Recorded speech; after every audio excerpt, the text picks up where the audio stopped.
Assalamualaikum warahmatullahi wabarakatuh. Hari ini kumpulan saya akan membentangkan tentang budaya hedonism. Saya Nur Syafiqah Umairah binti Muhammad Nasri. Saya Nur Afika binti Amin. Dan saya Nur Azrin Hafni binti Ahmad Helmi dari unit PK2. Baiklah rakan-rakan, adakah rakan-rakan tahu mengenai hedonism, iaitu budaya yang mungkin rakan-rakan sekarang terjebak tanpa mengetahuinya? Hal ini dikatakan demikian kerana pada masa kini kita sering digempar-gemburkan dengan pernyataan di dalam berita harian maupun dalam laman web ataupun di media sosial tentang mahasiswa yang mengagungkan budaya barat. Secara tidak langsung, sebenarnya mahasiswa yang mengagungkan budaya barat ini telah terjebak dalam racun hedonism. Mungkin rakan-rakan tertanya-tanya, apakah hedonism? Jadi, menurut Kamus Dewan Bahasa dan Pustaka, hedonism bermaksud pegangan atau pandangan hidup yang mementingkan keseronokan dan kesenangan hidup. Hedonism juga dapat diberi maksud kegiatan yang memaksimumkan keseronokan dan menganggap ia merupakan perkara terbaik dalam kehidupan manusia. Dalam kehidupan manusia, setiap manusia akan melakukan ibadah yang dapat mendekatkan diri kepada Allah. Namun, jika terdapat setitik budaya hedonism dalam diri, mereka mungkin terjebak dengan pelbagai kegiatan yang jauh daripada sisi Islam. Akhir sekali, hedonism dapat diibaratkan sebagai garis panduan kepada seseorang yang menggariskan keseronokan sebagai asas utama dalam kehidupan mereka. Jadi, secara ringkasnya, untuk lebih mudah difahami oleh rakan-rakan sekalian, hedonism adalah berasal daripada istilah Greek yang membawa maksud hedon, kesenangan, dan ism yang bermaksud keagamaan, sikap dan perlakuan.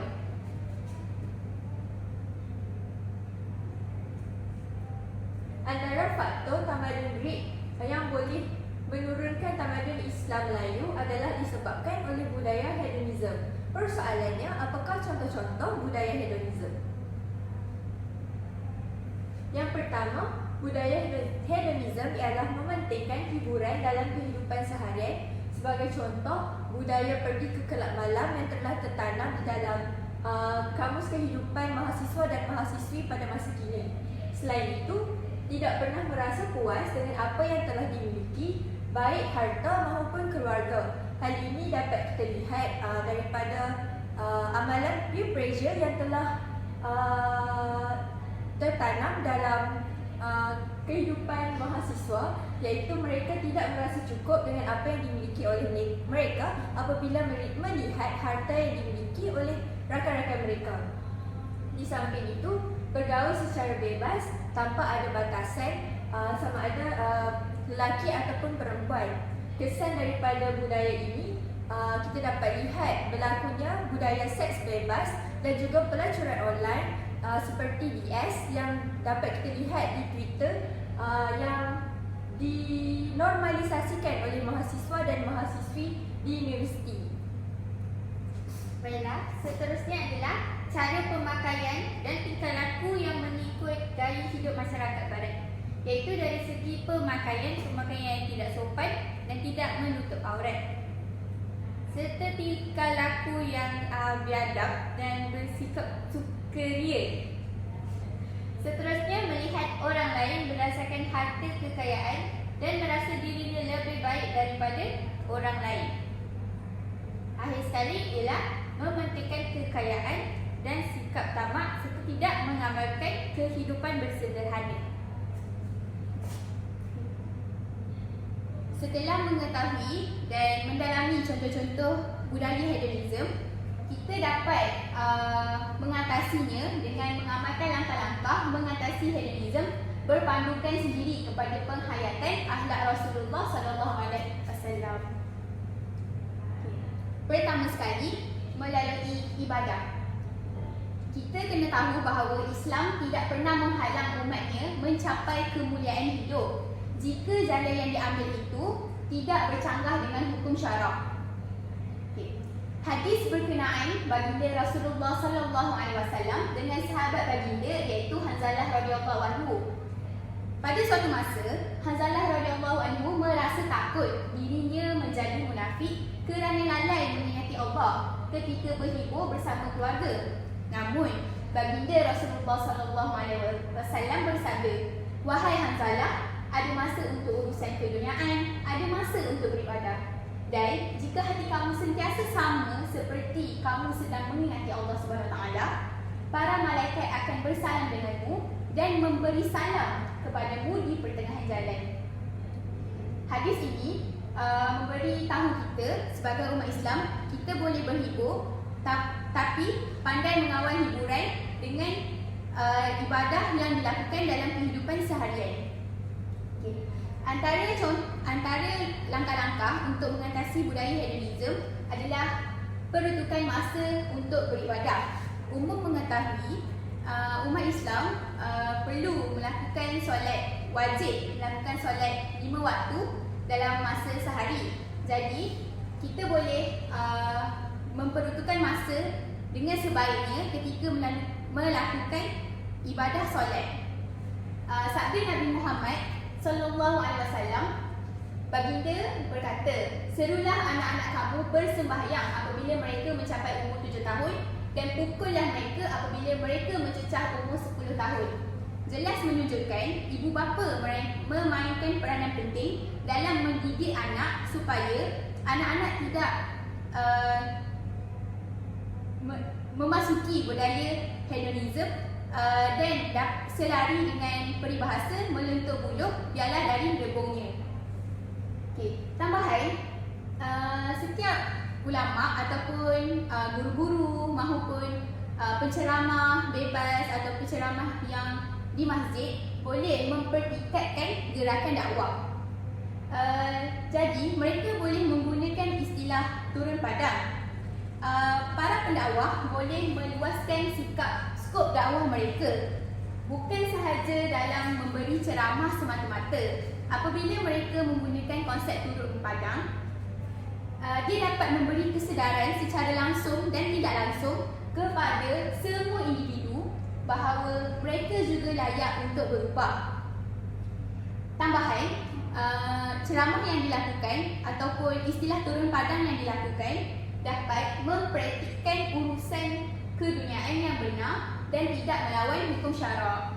Jadi jelas bahawa melalui ibadah kita dapat mengurangkan budaya hedonisme yang semakin berderasa khususnya dalam kalangan remaja pada masa kini. Okey, yang seterusnya kita mestilah meneladani akhlak Rasulullah sallallahu alaihi wasallam dan menjauhkan diri kita daripada terjebak dengan budaya hedonisme dengan menjadikan Rasulullah sebagai contoh dan suri teladan. Yang pertama, bersederhanalah dalam kehidupan. Menurut ayat Al-Isra ayat yang ke-26, dan berikanlah kepada keluarga dan dekatkan haknya dan kepada orang-orang miskin dan orang yang berada dalam perjalanan, dan janganlah kamu menghambur-hamburkan hartamu secara berlebihan, yakni boros. Salah satu akhlak Rasulullah yang amat menonjol ialah bersederhana. Rasulullah sallallahu alaihi wasallam mengajar kita supaya tidak mementingkan kemewahan dan keduniaan agar kita tidak lengkar dengan duniawi. Terdapat banyak contoh kesederhanaan yang telah diamalkan oleh Rasulullah. Antaranya yang dapat kita lihat adalah melalui contoh binaan rumahnya yang begitu bersederhana dan kecil.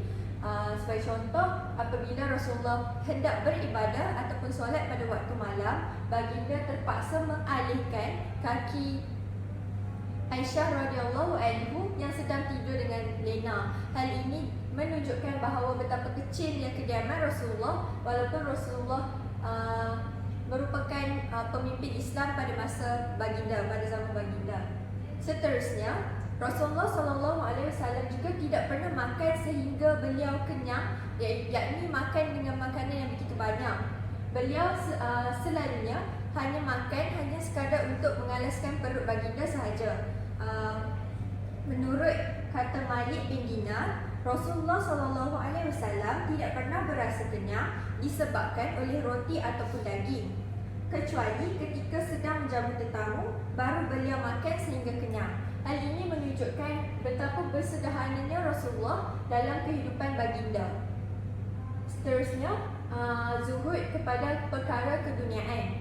Zuhud adalah tidak merasa harta dan kekayaan itu miliknya tetapi milik Allah. Zuhud merujuk kepada kehidupan seseorang yang soleh dan tidak dikuasai oleh kemewahan dan keseronokan dunia.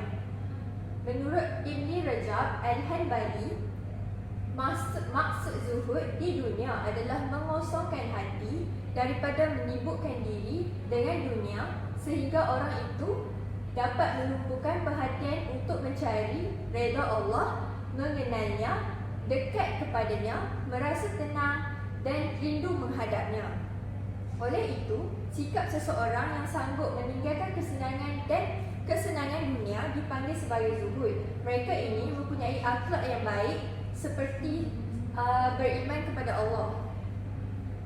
Dalam sebuah hadis sahih, Rasulullah SAW pernah bersabda, "Seandainya aku memiliki emas sebesar gunung Uhud, tak akan membuatku bahagia jika emas itu harus menetap di tempatku selama 3 hari.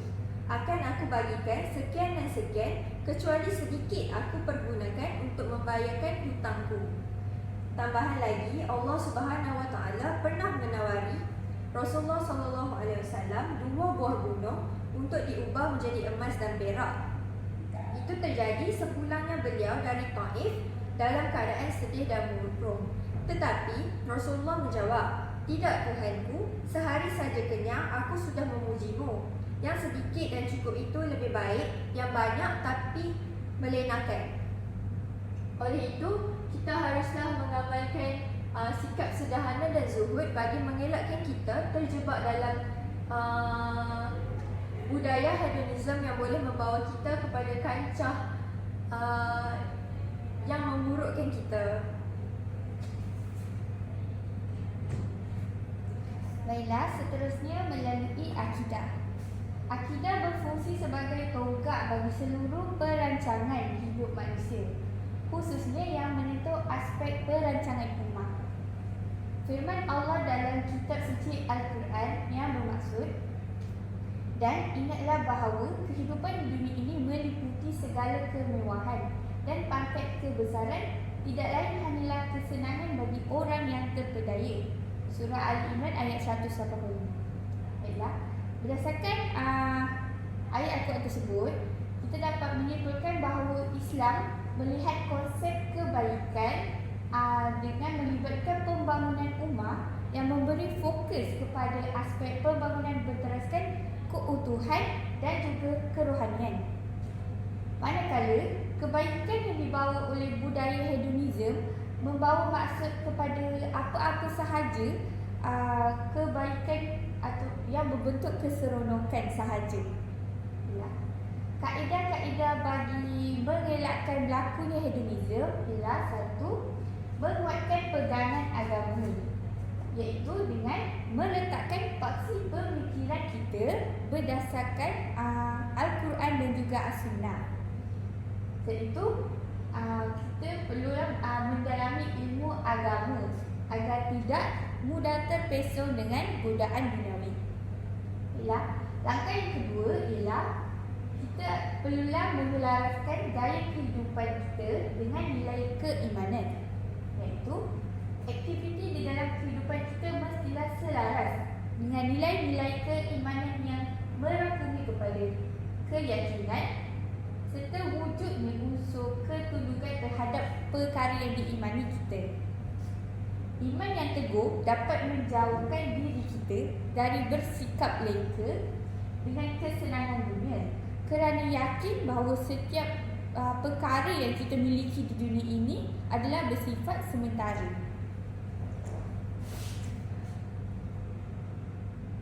Oleh itu,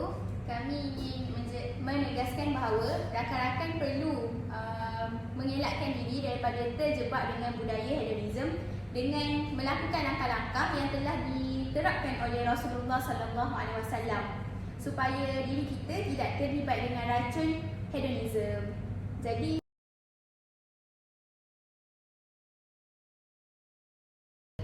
Baiklah, seterusnya marilah kita beralih kepada sesi soal jawab supaya para penonton kita lebih memahami dengan lebih mendalam mengenai budaya hedonism. Assalamualaikum rakan-rakan pembentang. Saya Amira Murshidah daripada unit PK2. Saya nak tanya, boleh tak rakan-rakan pembentang terangkan apakah kesan budaya hedonism ini terhadap kehidupan kita? Itu je tu. Terima kasih. bagi menjawab soalan saudari Amira, antara implikasi ataupun kesan budaya hedonism ni, dia menyebabkan generasi muda pada masa kini mudah lupa akan maklumat hidup yang sebenar. Oleh itu, ini akan menjejaskan usaha remaja, khususnya golongan mahasiswa untuk lengkap sempurna dari segi intelek, rohani, jasmani dan emosi. Kesan negatif hedonism juga akan meningkatkan gejala jenayah sosial dalam kalangan remaja yang mudah terpengaruh. Jika golongan remaja terlibat dalam budaya ini, ia akan memburukkan lagi keadaan apabila kadar jenayah semakin meningkat dari semasa ke semasa. Lantaran itu, budaya hedonism ni akan memudahkan lagi nilai keagamaan dalam diri pelajar, khususnya mahasiswa lah. Sebabnya nilai keagamaan ni penting sebab dia menjadi panduan untuk kita dalam menjalani kehidupan yang semakin mencabar pada masa kini. Bukan sahaja pada diri pelajar sendiri, namun apabila terlibat dalam kancah budaya hedonism, ia akan menyebabkan para pelajar termasuk juga dalam racun, dadah dan sebagainya, yang menyebabkan kerajaan terpaksa membelajarkan sejumlah wang yang banyak untuk membanteras masalah yang dihadapi oleh negara. Jadi ini adalah contoh-contoh kesan yang dapat disimpulkan buruklah terhadap mahasiswa dan juga negara sendiri. Assalamualaikum rakan-rakan pembentang. Saya Nur Erika Sofia binti Kamarul Hisham dari Unit Pendidikan Khas 2 ambilan Jun 2023. Saya ingin bertanya kepada rakan-rakan, apakah punca berlakunya budaya hedonism yang menular dalam kalangan masyarakat kini? Baiklah, untuk menjawab soalan saudari Erika sebentar tadi, dapat saya katakan bahawa punca berlakunya budaya hedonism di negara kita adalah kerana pengaruh media massa. Ini disebabkan cara hidup seperti minum arak, melepak, mengunjungi pesta liburan serta seks bebas dan sebagainya. Secara jelas, konsep ini hanya mementingkan nafsu semata-mata dan tanpa wujudnya sebarang panduan serta batasan tertentu, terutamanya ajaran agama. Kedua, wujudnya pelbagai pusat hiburan dan juga pusat perjudian di Malaysia ini. Budaya hedonism ini begitu cepat menular di kalangan mahasiswa dan mahasiswi yang mudah terpengaruh dengan keseronokan dan aktiviti yang dianggap dapat menghilangkan rasa stres dan juga rasa bosan ketika di universiti. Hal ini juga turut mempengaruhi remaja-remaja yang menyambungkan pelajaran di tempat-tempat seperti bandar besar. Dengan kemunculan pelbagai pusat hiburan dan pusat liburan di seluruh pelosok negara seperti cendawan yang tumbuh selepas hujan, telah menyebabkan budaya hedonism merebak dengan pantas tanpa disedari oleh kita sendiri. Yang ketiga, disebabkan kurang pengawalan dan pengawasan ibu bapa. Sikap ibu bapa yang kurang memberi pengawasan kepada anak-anak juga memberi peluang kepada remaja-remaja ini untuk keluar bersia-sia dan menghabiskan masa terluang dengan aktiviti yang tidak bermanfaat sekaligus merosakkan akhlak mereka. Ini disebabkan kebanyakan ibu bapa pada hari ini lebih mengejarkan kemewahan duniawi dan kepentingan materialistik semata-mata sehingga mengabaikan kebajikan anak-anak mereka. Akhir sekali, disebabkan kurang pegangan agama. Apabila pegangan agama masyarakat, khususnya golongan muda kita, tidak teguh, mereka tidak akan mendapat ketenangan jiwa dan inilah yang menyebabkan mereka mudah terpengaruh dengan budaya hedonism. Oleh itu saya berharap saya punya jawapan dan hujah dapat menjawab persoalan saudara Erika sebentar tadi.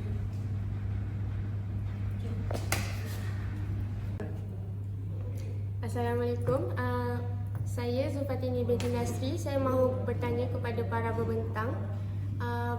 Kita sekarang kan dengan kecanggihan teknologi kan, saya mahu tanyalah, ada ke berkaitan teknologi dengan budaya hedonisme waktu kini? Okey, itu saja. Baiklah saudari Zulfatini, terima kasih kerana mengajukan soalan seperti tadi. Baiklah, apa berkaitan antara teknologi dengan budaya hedonisme? Teknologi yang kita katakan ialah seperti teknologi media massa dan juga teknologi sosial media. Media massa dan sosial media merupakan teknologi yang berfungsi sebagai platform untuk bersosialisasi yang paling berpengaruh dalam penyebaran maklumat. Dengan perkembangan teknologi yang canggih pada masa kini, stesen penyiaran seperti televisyen banyak menayangkan rancangan yang berunsurkan hiburan yang tidak berfaedah. Contohnya rancangan yang berunsurkan nyanyian seperti Gegar Gaza, Akademi Fantasia. Selain daripada itu, pengaruh barat juga akan masuk kepada Malaysia dengan menyiarkan rancangan mereka yang berunsurkan keseronokan ataupun gaya budaya barat yang berlebihan seperti meminum arak, pergaulan yang bebas dan pemakaian yang tidak mengikuti syarak. Oleh itu, teknologi-teknologi itu berfungsi sebagai pusat penyebaran maklumat. Dan jika generasi muda menerima maklumat itu sebagai satu input yang negatif, maka outputnya juga akan menjadi sesuatu yang akan memberikan kesan buruk kepada diri, masyarakat serta negara. Terima kasih kerana telah meluangkan masa mendengar pembentangan kami yang serba ringkas tetapi padat ini. Semoga ia dapat memberi manfaat serta pengetahuan kepada semua orang. Terima kasih. Share. Thank you. Syukran. Bye.